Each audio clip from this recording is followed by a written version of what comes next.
सरकार बनाओ, किसानों की आमदनी दूनी होगी। भाइयों बहनों, हमारी सरकार बनाओ, 15 लाख रुपए जो है खाते में जाएगा। ये सारी बातें झूठी थी। तो इसलिए माननीय प्रधानमंत्री जी की जो घोषणा है, उस घोषणा पर ये हवाई घोषणाएं हैं, इसका कोई मतलब नहीं है और न धरती पे घोषणाएं उतरेंगी।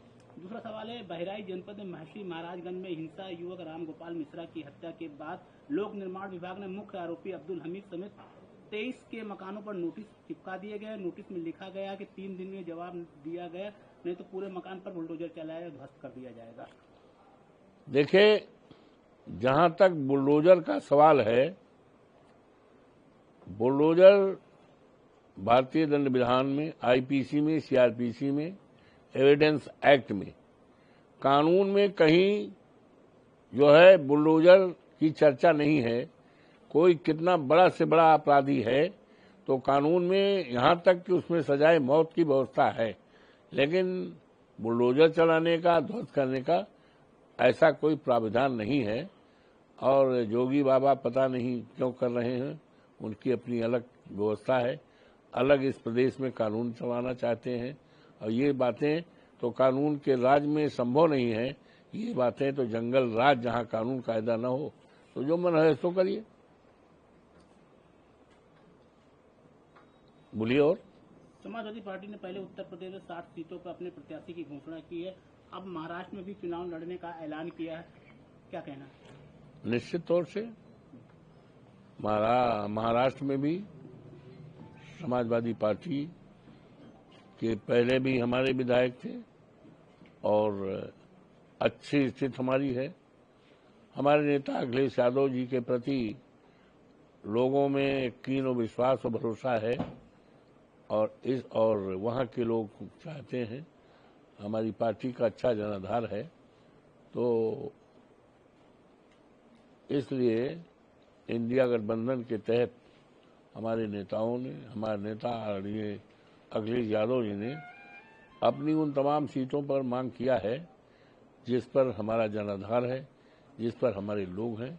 और निश्चित तौर से कहीं कोई झंझट नहीं होगा, कोई प्रॉब्लम नहीं होगी, ये सब तय हो जाएगा। ये अखिलेश यादव ने आज ट्वीट किया है, समाचार चिंता जल, सड़क हादसे में सबसे ज्यादा मौतें यूपी में हो रही है। उत्तर प्रदेश की जनता आगाह की भाजपाई भ्रष्टाचार से मारी सड़कों पर ट्रैफिक व्यवस्था पर अपने भरोसे पर नहीं निकल रहे, खुद को, अपने बच्चों और सड़क के खतरों पर आग्रह। उत्तर प्रदेश में भाजपा में ट्रैफिक नियमों का पालन नहीं, दोहन होता है। भाजपा सरकार को नियम लागू करने के कोई मतलब नहीं है, उनका सारा ध्यान वसूली और उगाही पर होता है, ये अखिलेश यादव ने बोला है। ये बात सही है, जो हमारे नेता ने बोला है वो बात बिल्कुल सत्य है और उसमें कहीं शक की गुंजाइश नहीं है। ये बातें मतलब उनका कहना एकदम सत्य है, 100% सत्य है। ये हो रहा है, इससे पूरे प्रदेश की जनता पीड़ित है, अकाल मौतें हो रही हैं। अभी मेरे पास एक मास्टर साहब आए थे, उनका दामाद 30 साल का था, एक्सीडेंट में हो गया। अभी मैं कल गया था हमारे क्षेत्र के सिधौना में, मौर्या जी हैं, बड़े गांव से लौट रहे थे और कई तारीख को 16 तारीख को एक्सीडेंट मौत हो गई। तो मौतें बहुत हो रही हैं और मौतें यहाँ तक तो ये साणों से हो रही हैं, साणों से। अभी कल जो 16 तारीख को हुई वो साण से हुई। अटेसर में एक ठाकुर बिरादरी का 24 साल का लड़का है, साणों से मर गया।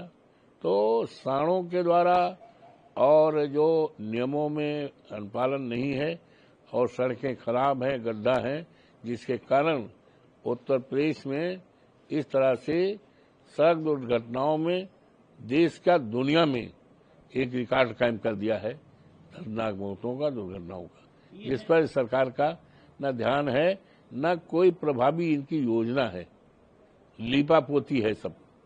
सुप्रीम कोर्ट जनता की अदालत है, इसका मतलब यह नहीं है कि हम सांसद में विपक्ष की भूमिका निभाएं। सीजेआई चंद्रचूड़ साहब, क्या मतलब? उनका ये कहना, सुप्रीम कोर्ट की अदालत में, इसका मतलब यह नहीं है कि हम सांसद में विपक्ष की भूमिका निभाएं, चंद्रचूड़ साहब का कहना है। तो ठीक है, अच्छा उनका है, यही है कि ये जुडिशरी न्यायपालिका का अपना अलग स्थान है, कार्यपालिका का अलग है, तो उसी पर उन्होंने कहा है। तो इसमें कहीं टिप्पणी करने का या सुझाव देने का, आलोचना करने का कहीं कोई ना स्थान है ना उचित है। उधर अखिलेश यादव के दुनिया की सबसे बड़ी अर्थव्यवस्था बनेगी, अगर मेरा डाटा गलत नहीं है तो पड़ोसी देश हमसे बेहतर प्रदर्शन कर रहे हैं और वह कोई भूख नहीं है। हमारे देश में उनसे भी ज्यादा भूखमरी है। लोकसभा चुनाव में हार बाद बीजेपी हताश है।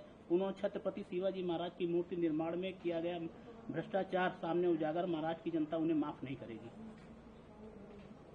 देखिए, जहां तक भारतीय जनता पार्टी का है तो पूरे देश की जनता और देश में चाहे हमारे छात्र हों, चाहे युवा हों, चाहे किसान हों, चाहे व्यापारी हों, सब वर्ग आज पूरी तरह से तबाह है, त्राह कर रहा है और इस सरकार को एक सेकंड देखना नहीं चाहता।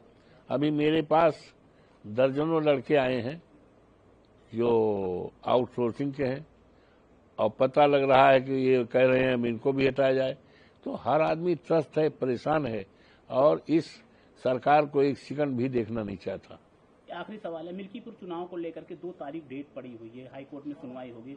उससे पहले यही के पूर्व प्रत्याशी है वो कह रहे हैं कि क्या अवधेश प्रसाद जी तोप है जो उनसे हम डर जाएंगे।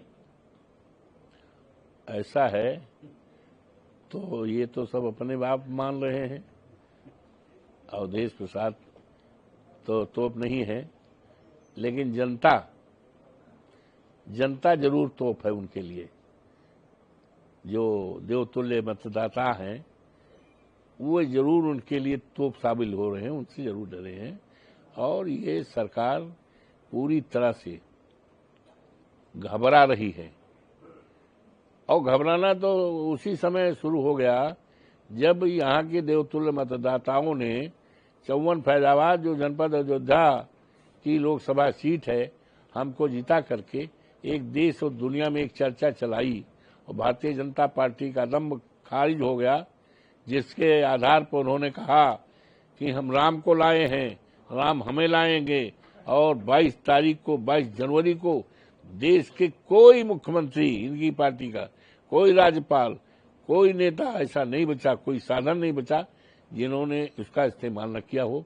लेकिन इसके बावजूद क्षेत्र की महान जनता ने, देवतुल्य मतदाताओं ने इस तरह का संदेश दिया, इस देश में धर्म के आधार पर राजनीति नहीं चलेगी। अब राजनीति चलेगी बाबा साहब भीमराव अंबेडकर के संविधान को बचाने वाली। इस देश में राजनीति चलेगी, इस देश के जो नौजवान हैं, बेरोजगार हैं, पढ़े लिखे हैं, अपनी डिग्रियां जो है जलाने को तैयार हैं, आत्महत्या करने में विवश हो रहे हैं, उनके लिए सरकारी नौकरी नहीं है, उनके लिए चिंता और चर्चा वाली बात चलेगी, महंगाई रोकने वाली बात चलेगी, बाबा साहब भीमराव अंबेडकर का संविधान की राजनीति चलेगी, पीडीए की राजनीति चलेगी और देश में आपसदारी भाईचारा कायम करने वाली और देश के महापुरुषों ने जिसने देश को आजाद कराया है उनके विचारों का हिंदुस्तान और समाज बनाने की राजनीति चलेगी। अब धर्म के आधार पर राजनीति नहीं चलेगी।